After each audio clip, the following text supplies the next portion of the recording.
it's grim up there. They say of these parts that where there's food, there's muck. And if there were a northern flag, it would portray a limp black pudding resting on a bed of instant mashed potatoes. It's all right for me because I bring food parcels. And now on BBC Two, a special pro-celebrity edition of Granada's classic quiz show, University Challenge. Former contestants like Stephen Fry and John Simpson take on a top team of today's undergraduates. But first, a brief history of the long-lived quiz for eggheads.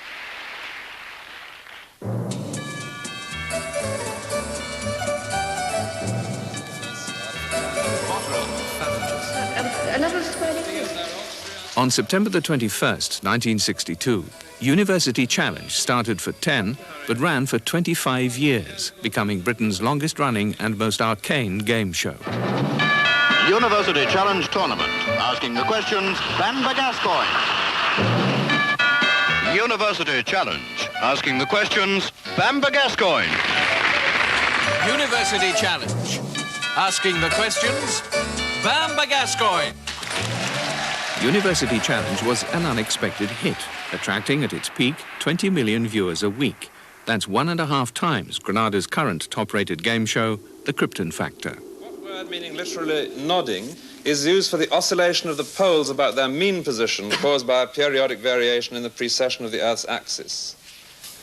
It is... Nictation? No, bad luck. It's nutation. And The questions were hard, but the rules were simple, and as regular addicts knew, hardly changed at all over the years. Now to start the game, same rules as usual. Both teams race to answer a starter question, which they do by signalling like this. 10 points if they give the right answer, and a chance for the whole team to try for a bonus question, and that can be worth up to 40 points. On a bonus... The 35 starter questions worth 10 points each were typed on blue cards. Contestants had to answer on their own. There was famously no conferring. £600. No, Jesus, can you take it? No conferring. Locomotive engineers. No, from Pented Lancaster, full question to Bradford, no conferring. Norma. No, from Pented to Newcastle, full question to Lancaster, no conferring. Inevitably, the pressure proved almost too much for many contestants. No. Newcastle Lion. Sorry. Have to hurry you. It is... Oh, good heavens, I saw this. Yes. I'll tell you, it is... St Hilda's Gold. Yes, sir. The man who does cartoons, Hoffman, Gerard Hoffman. Very well done, very well done. Having got to it, Gerard Hoffman. A bonus question typed on Bamber's pink card was worth 15 or 20 points and could be discussed amongst the team. In which range of mountains is the opening called the Cilician Gates through which Alexander the Great took his army? The Alps. No, it's not. Any offers? The Alps. No. It was... The Alps. No, the Taurus... No. From... Run over by bicycle. No. Run over by bicycle. Was he? Run over by what? No, hang on, wait. One of them died of radium poisoning. Radium poisoning. No, he was run over, by, in fact, by a dray. There were, of course, the favourite questions. Which French poet, novelist and dramatist wrote Les Miserables? Eunice Dowell Smith. Victor Hugo. Victor Hugo, 10 points. Victor Hugo. 5 points. Hugo.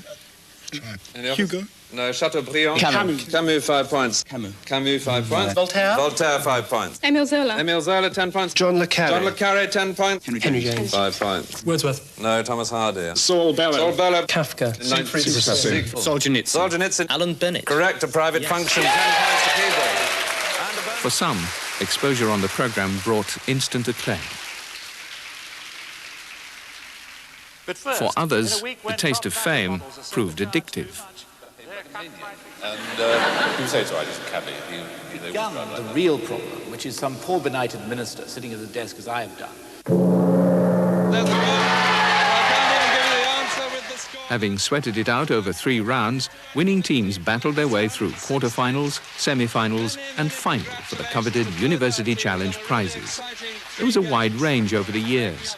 A dictionary, Bible, a copy of the Rake's Progress, a glass sculpture, a rose bush, a video recorder, and a punt called Bamber. For many years, the holders of the lowest score were not students at all, but their lecturers. In 1964, the dons of New College, Oxford, including the distinguished philosopher Sir Freddie A.J. Eyre, lost to their own students by the embarrassing margin of 250 to 50. The split screen was almost always a technological effect, but for a brief spell in the mid-80s, University Challenge experimented with a two-tier set which really was built on two levels. They quickly reverted to the traditional method. Univ Mortimer. Statistics, 10 points. Perhaps the most infamous incident to have been wiped from the University Challenge archive under mysterious circumstances was the game between Manchester University and Downing College, Cambridge, in which Manchester answered Trotsky to every question as a protest against Oxbridge bias. Trotsky.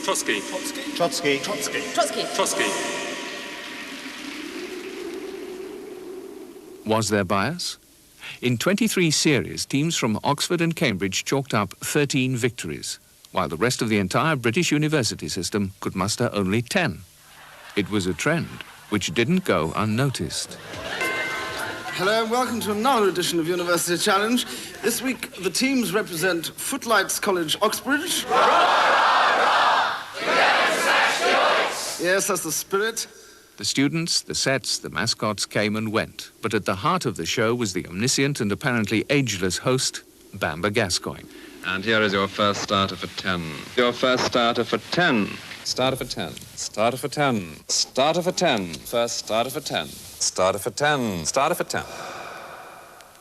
Bamber Gascoigne, Eton and Magdalen, Cambridge, was plucked from the quiet confines of The Spectator to become the icon of generations of undergraduates. Fortified only by an Eccles cake, which he insisted on eating just before recording, he handled the shows with consummate skill. Duckbill Platypus. Duckbill Platypus is one, and the Echidna or Spiny Andrew is the other, and that gives you 5 points behind a bonus of you. 2 minutes to go, and here's the starter again. The Duke of Norfolk. Correct. Hereditary Marshal, Earl Marshal, and much else. A starter, a bonus of 15 to UCL. He enforced the rules with the strictness of a university examiner. Are you further away from the pole star than it really is? Wait a minute. No, I don't think I can accept that. 5 on Melody to Queen's, full question to Kiel, no conferring. But he gave credit where credit was due. Especially that of Trinity Hall, MacPhail. Mens rea. Men's, no, wait a minute. I wonder if it does actually mean, it doesn't literally mean the same. Give me it's not translated the same. What's the English phrase? It's an English phrase I'm after. Guilty mind. What? Guilty mind. Yes, that's exactly. That's the literal translation, but there is a precise... I think actually... Malice aforethought. Yes, right, we've got there. You clearly, yes. Finally, in the mid-80s, London Weekend Television dropped the game from its schedule.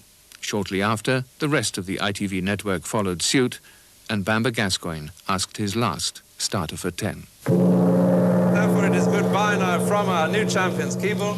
Goodbye. And from me until, maybe we hope, another series sometime in the future. But that's the end of this one. From then, still another time, perhaps, goodbye. I mean, I'll go and say goodbye to the teams and congratulate them. Fantastic performance. Well done.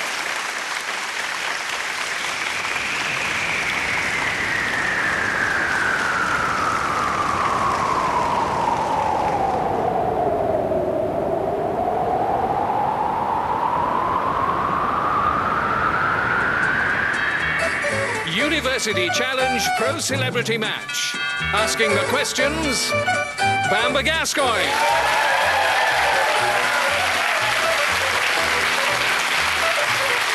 Hello and welcome again to University Challenge. After too long a gap, 5 years to be precise. But tonight we have a very special University Challenge for you. We'll walk down memory lane in a pro celebrity match. We've rustled up 4 distinguished old gentlemen from the show's past. You'll meet them in a minute. And to play against them, we have asked a team from Keble College, Oxford, to come along because Keble were the final champions of our last series in 1987. So in a sense, they are the reigning champions, and let's meet them first. Keble. Richard Arthur from Rochdale, reading geography. Hello, my name's Joe MacDonough from Weybridge, reading history. And their captain? I'm Alexander Newman from Hackney in London, and I'm reading maths. Andy Holsworth from Plymouth, reading classics.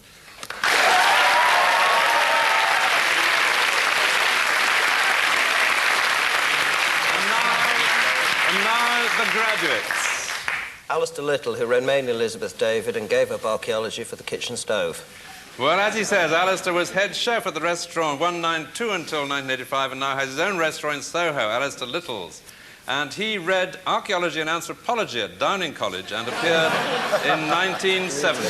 There he is. He's had a slight haircut since. Yes. And now we have... John Simpson. I suppose nowadays I just mostly read autocue. Well, we don't believe that. He never reads the autocue. He's the foreign affairs editor, as we all know, of the BBC, and he's just published a book about his time in the Gulf War. And he read English and appeared for Magdalen College, Cambridge in 1965. And now, their captain. Stephen Fry. I ponce about embarrassingly on stage and screen. Well, most recently on the screen, as many of you would have seen, in Peter's Friends, and of course very often in a bit of Fry and Laurie, and in Jeeves and Wooster. Now, Stephen read English at Queen's, and some strong supporters here from Queen's, and appeared in 1980. But he's the only one of our contestants tonight whose previous appearance has survived on film. The man who partnered George Burns in the film version of The Sunshine Boy. Queen's Fry.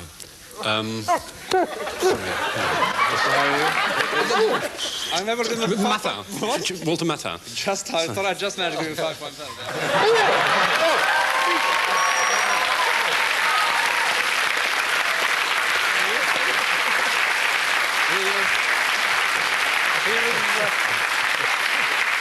He was always willing to have a go. And now the fourth member of their team.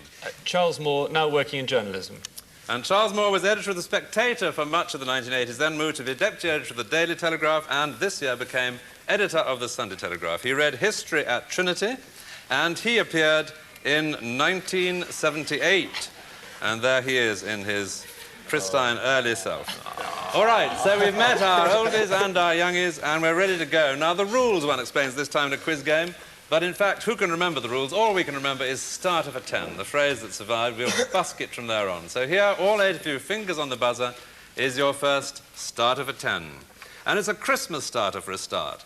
In whose book, published in 1973, does Father Christmas grumble about the dreadfully cold...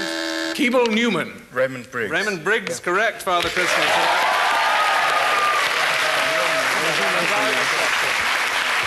The cold conditions that he has to work in.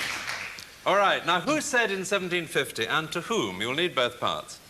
I'll come no more behind your scenes, David, for the silk stockings and white bosoms of your actresses excite my amorous propensities.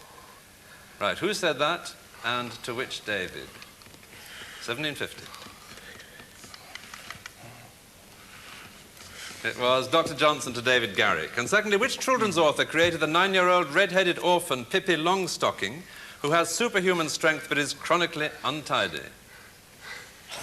I wouldn't have known that either, not in my stocking.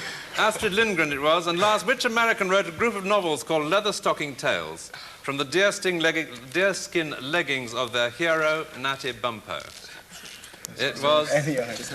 No, I don't know. No? Go for it. It's Mark Twain. No, James Fenimore Cooper. And they're ahead by 10 points, and here's another starter for 10. Whose obituary in the Times in 1992 said that he animated the bawdy tradition of the seaside... Graduates Fry. Benny Hill. Benny Hill is correct. 10 points. Well interrupted. A bonus of 15 for the graduates. I was going to say divine.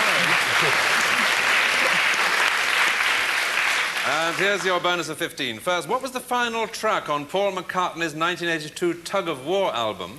A track on which Stevie Wonder sung a song that became a #1 hit when released as a single. Ebony and Ivory. Ebony and Ivory, correct, 5 points. Second, the term Chris Elephantine means an object that contains ivory and what else? Gold. Gold, 5 points. And lastly, the first Book of Kings.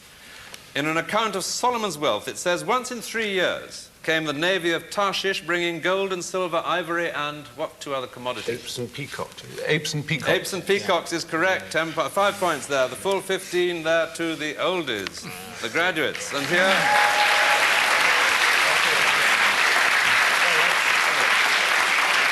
Here is a starter again. Which author, born Catherine Fawcett, is more often borrowed from public libraries than any other? Graduates Fry. Catherine Cookson. Catherine Cookson, 10 points to the graduates and a bonus of 15. First, which London bookseller, one of the Oxford University printers, made a fortune out of South Sea bubble stock and with it endowed the hospital named after him? Thomas Bus. Bartholomew Guy. Thomas Oh, Bartholomew it's just near the Guy. Spectator. What the hell is it? Oh, Great Mr. Harry? No. Guy. Coram. Which do you want, Captain? Thomas Coram. Which do you want, Captain? Oh dear, Guy. Well trusted yourself. It was a guy named Guy indeed. Absolutely right. There's a captain with confidence. Everyone shouting Coram at him. It was Guy. 5 points. Second, what is the name of the trilogy of novels by Evelyn Waugh of which Guy Crouchback is the hero? Officer and Gentleman. Sword of Honour. Which do you want, Captain? Sword of Honour. Sword of Honour is correct. Yes, sorry. Officers and Gentlemen is the 3rd volume in it, but Sword of Honour is the title of the trilogy. And 5 points. And last, in which 1992 film does a nightclub singer called Dolores teach a choir of nuns to sing a religious interpretation of My Guy while she hides out in the convent after witnessing a murder? Sister Act. Sister Act, correct, starring Whoopi Goldberg, 5 points. And now we go to our music question. Here's a music starter for 10 points. I want you to name this piece of music and its composer. Here it is.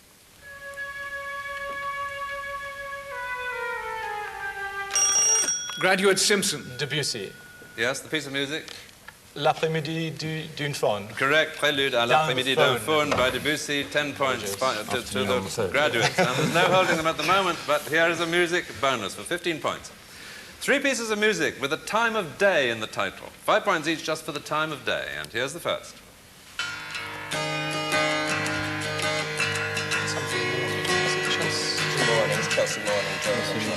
Chelsea Morning. Sorry, not morning. No, it is night, in fact. It's Joni Mitchell, This Flight Tonight. And second, the composer of this one was the leading member of the second Viennese school. What time of day in his piece? Here it is. Oh, it's a Verklärte Nacht. Verklärte Nacht, is it? Yes, Verklärte Nacht is exactly the title of the piece, so night is the answer, Yes, but I'm going to take it that you knew what it meant as well. 5 points, Schoenberg, Verklärte Nacht. And last for 5 points, this one. Here it is.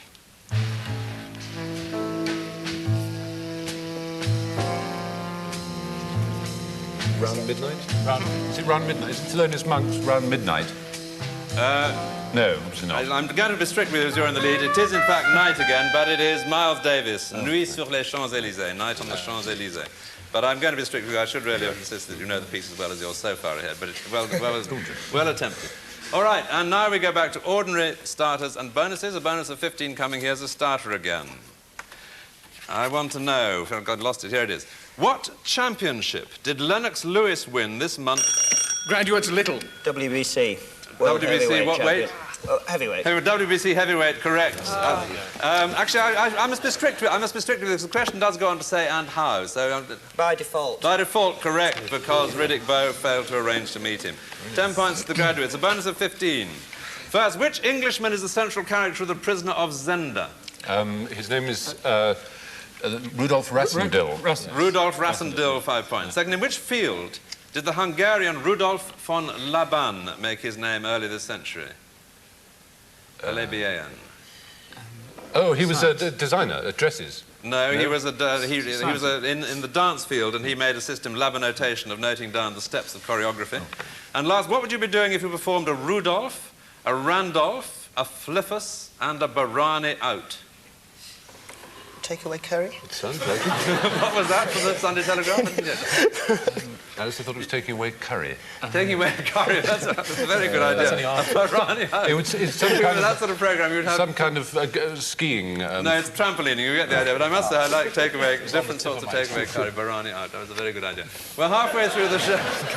We're halfway through the show with the score. At the moment, the graduates have put on a big spurt to get to 80, with the Keeble at the moment only at 10. But there's lots of time to go. And here's a starter again. What is the term for a plant which grows attached to the stem or leaves of another plant? Keeble Arthur. A parasite. I'm going to allow you to go on because you are far, but you're going to hear a bit more of the question before you answer me. But it's not a parasite because it takes no material from the plant to which it is attached. You can change your mind if you know the other answer. It is... Is it something like paraphyte? No, and it goes over to the other team. You're on your own. Graduates Little. Iliad. No, it's an epiphyte. It feeds on epiphyte. And another starter. Which Beverly Hills cop also came to... Keeble Arthur. Eddie Murphy. Eddie Murphy came to America. Beverly Hills.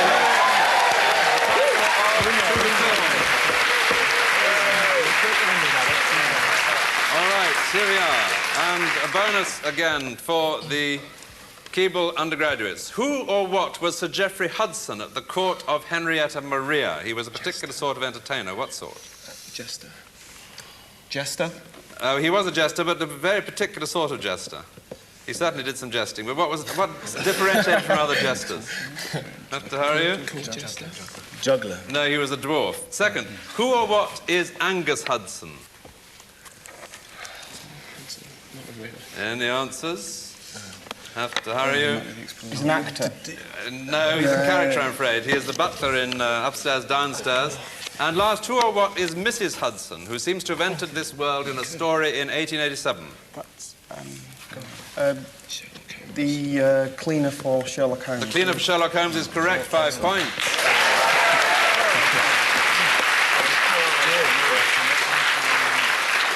And here's another starter. I warn you that on this one, you'll have to answer immediately after your name is called, or it will be passed over, and I'm going to be strict about that. Okay, here it is, all ready? What is the 15th letter of the alphabet? Graduates Fry. Oh. Well counted, Stephen. I must say, that is quite something. There is indeed a demonstration of quick thought. Well played. A bonus of 15 to the graduates. Obviously, Alzheimer's not setting in yet.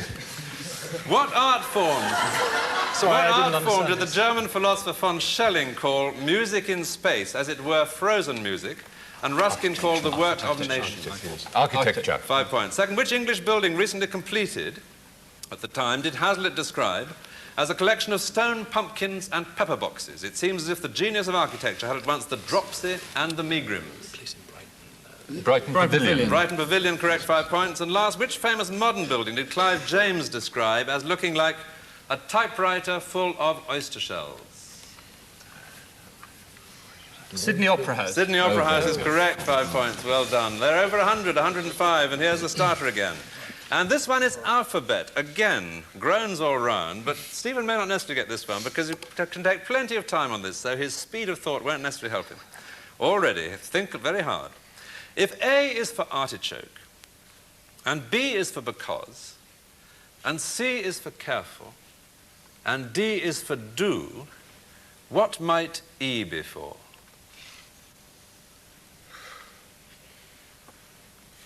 Keble Arthur. Elephant. Elephant is correct. Well done, Keble. Absolutely brilliant play by Keble. Now, he's as surprised as the other 7 are.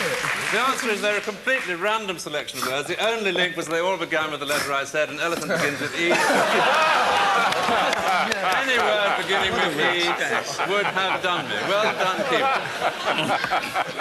All right, a bonus of 15 to Keble. I want to know, who was the best-known person in the 1930s to have Warfield as her middle name?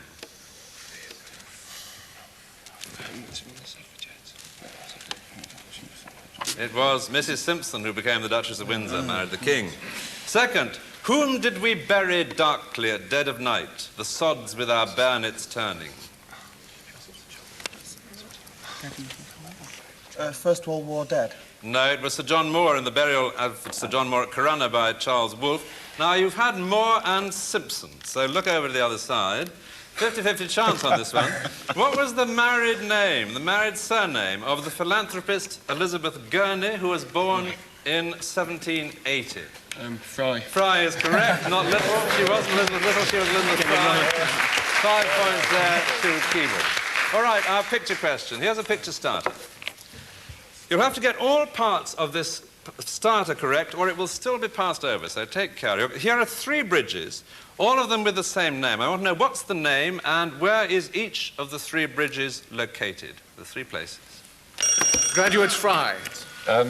Bridge of Sighs, yes, Ponticeggio, Venice, Oxford and Cambridge. Venice, Oxford and Cambridge is absolutely correct. Well done indeed. The full 10 there to the graduates. And they're aiming to pull ahead again with less than 5 minutes to go now.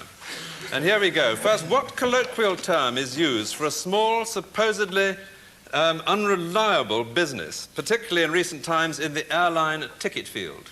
Bucket shop. A bucket shop, 5 points. Second, in which BBC sitcom is pretentious Mrs. Hyacinth Bouquet portrayed by Patricia Routledge? Keeping Up Appearances. Keeping Up Appearances, 5 points. The last 5 points. In which Dickens novel is the shrewd detective Mr. Bucket a character? Bleak House. Bleak House is correct. Very good indeed, and that brings you up to 125. And here is a starter again. Which president of the OUBC was a gold medal winner? Keeble McDonough. Johnny Searle. Is he president of the OUBC? I don't think he is. Is he? And he was Olympic gold this summer. I was expecting, I must say, Matthew Pinson, but he's a president of the OUBC. Yeah, well, they were both I will let you have it. All right. Thank you. I will let you have it.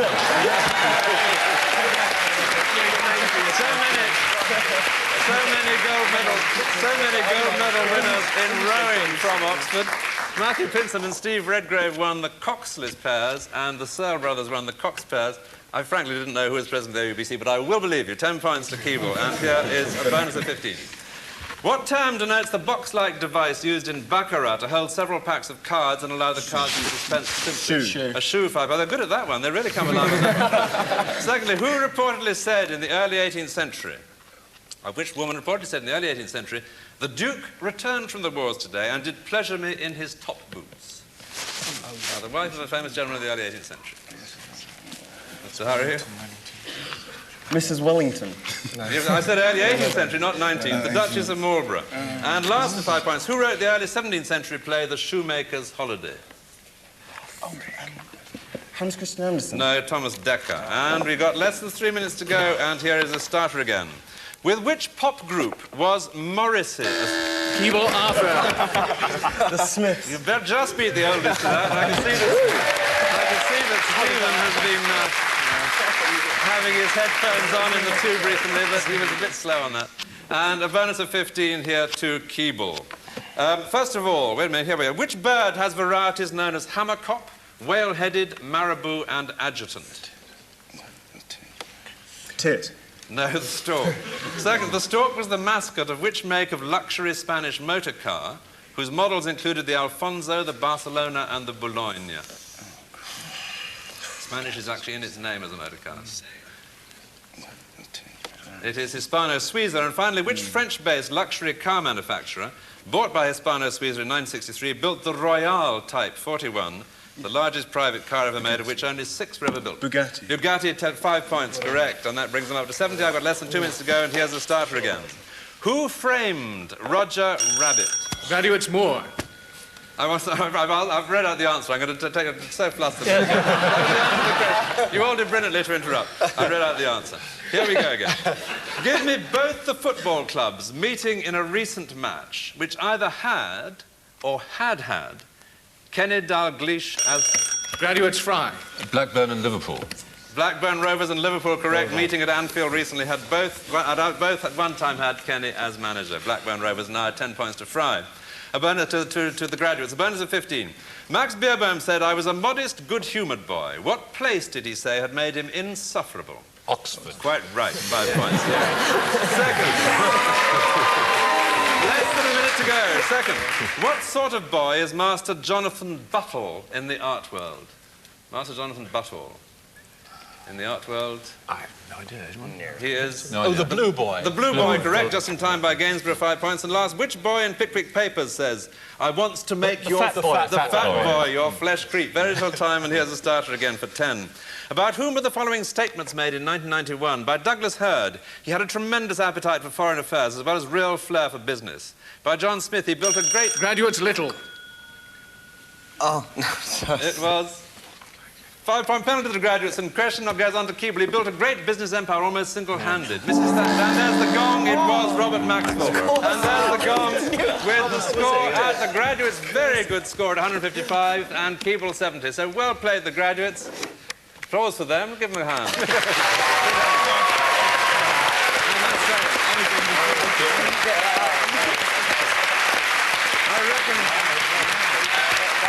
I reckon there was a bit of ageist preference ageist preference emerging from our young audience in the reluctance to clap the graduates, but they did very well, and so did Keeble to hold such a brilliant team, who, after all, selected by evolution in the years since appearing on University Challenge, to a respectable score. So thank you both for coming on our game, and it is now good night from Keeble. Good night. And from the graduates. Good night. And from me too, and I wish I could say as usual as I used to until next week or even till next year, but it's just good night, so to speak, forever, and I hope you have a very good new year. Good night.